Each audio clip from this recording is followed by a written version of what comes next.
Bhojpuri superstar और काराकाट से लोकसभा के उम्मीदवार रह चुके पवन सिंह की कुछ दिन पहले घर वापसी हुई थी, यानी कि पवन सिंह फिर से बीजेपी में आ गए थे और इसके बाद उनके चुनाव लड़ने की सुगबुगाहट तेज हो गई थी। शाहबाद इलाके में अच्छा प्रभाव रखने वाले पवन सिंह अब चुनाव नहीं लड़ने की बात उन्होंने कही।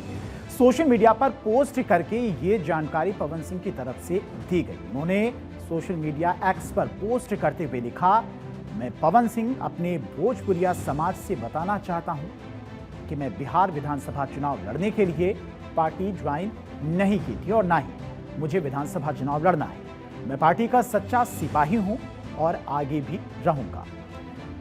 पवन सिंह भले ही अपने आप को बीजेपी का सच्चा सिपाही बता रही हो, लेकिन जिस तरह के हालात पिछले कुछ दिनों से बन रहे हैं, जिस तरह से पवन सिंह की पत्नी ज्योति सिंह अचानक सीन में आई और पवन सिंह के खिलाफ आरोप लगा रही है, उसके बाद से ही माना जा रहा था कि पवन सिंह के साथ लोकसभा रिपीट हो गया है। लोकसभा की बात क्यों कर रही हैं, तो आपको उस वक्त की कहानी भी बताते हैं। दरअसल लोकसभा चुनाव के दौरान पवन सिंह को बीजेपी ने आसनसोल से उम्मीदवार बनाया। बंगाली गाना रानी हाथी को लेकर पवन सिंह विवाद में आ गए। रानी हाथी में कथित तौर पर महिलाओं का अपमानजनक चित्रण था।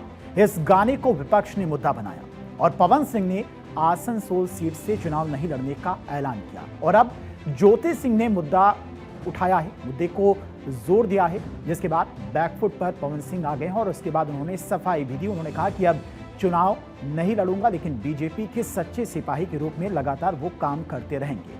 पवन सिंह ने साल 2018 में ज्योति सिंह से शादी रचाई, लेकिन यह रिश्ता विवादों में रहा। कुछ समय बाद ज्योति की ओर से उन पर मारपीट और घरेलू हिंसा करने का आरोप लगाया गया। बाद में ज्योति ने केस वापस ले लिया।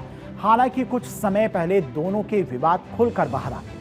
ज्योति ने सोशल मीडिया पर एक लंबा पोस्ट किया, जिसमें उन्हें पति पवन सिंह पर आरोप लगाया कि वो उनका बिल्कुल भी ख्याल नहीं रखती। पति ने अकेला छोड़ दिया है। उनके पास सुसाइड करने के अलावा अब कोई सख्त और कोई रास्ता नहीं दिखाई दे रहा है। फिलहाल दोनों के बीच में तलाक का मामला अब कोर्ट में चल रहा है। कोर्ट के बाहर दोनों के सार्वजनिक तौर पर बहसबाजी भी जारी है। पवन सिंह लोकसभा चुनाव वाली स्थिति नहीं बनाना चाहते, लिहाजा उम्मीदवार नहीं बनने का ऐलान कर दिया।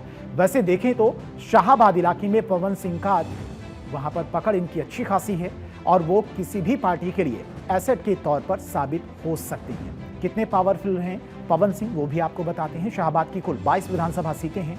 शाहबाद में प्रमुख वोट बैंक राजपूत समाज है, जिस समाज से पवन सिंह खुद आते हैं। राजपूत, कुशवाहा, यादव और भोजपुरी भाषी युवा वोटरों में उनकी अच्छी खासी पकड़ मानी जाती है, इसीलिए वो पार्टी के लिए एक एसेट के तौर पर भी काम कर सकते हैं। अब जब चुनाव में पवन सिंह को टिकट दिए जाने की बात चल रही थी, तब पत्नी ज्योति सिंह के साथ सार्वजनिक तौर पर शुरू हुई लड़ाई उनके राजनीतिक करियर के शुरू होने से पहले ही बाधक बन गई। बीजेपी भी महिला से जुड़ा मामला होने की वजह से पेशोपेश में थी, लिहाजा पवन सिंह को खुद ही सोशल मीडिया के जरिए चुनाव नहीं लड़ने का ऐलान करना पड़ा।